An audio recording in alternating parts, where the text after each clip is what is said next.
Tojikiston prezidenti Emomali Rahmon O'zbekiston prezidenti Shavkat Mirziyoyev bilan birgalikda Ark qo'rg'oni, Poyi Kalon va Labi hovuz majmualari bilan tanishdi. Ark qo'rg'oni Buxoroning qadimiy qal'asi bo'lib, qariyb 1500 yil davomida hukmdorlar qarorgohi sifatida xizmat qilgan. Uning dastlabki binolari miloddan avvalgi 4-3 asrlarga mansub bo'lib, hozirgi ko'rinishi asosan 16-asrda shakllangan. Ilgari u saroylar, ma'muriy binolar, qurolxonani o'z ichiga olgan shahar ichidagi shahar bo'lgan. O'rta asrlarda bu yerda Rudaki, Ibn Sino va keyinchalik Umar Xayyom kabi buyuk mutafakkirlar yashab, ijod qilgani qayd etildi.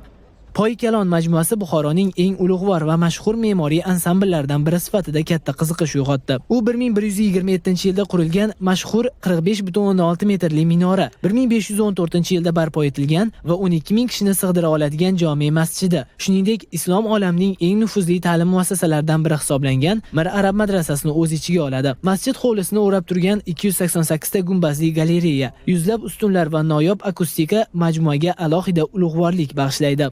Labi hovuz ansambli Buxoroda saqlanib qolgan o'rta asrlarga oid sanoqli maydonlardan biri bo'lib, uning markazida qadimiy hovuz joylashgan. Asrlar davomida shahar aholisi bu yerga dam olish, suhbatlashish va savdo qilish uchun kelgan. Majmua tarkibiga Ko'kaldosh madrasasi, Nodir Devonbegi madrasasi va xonaqohi kiradi. Tojikiston yetakchisi har bir tarixiy obidaning badiiy uyg'unligi, milliy hunarmandchilik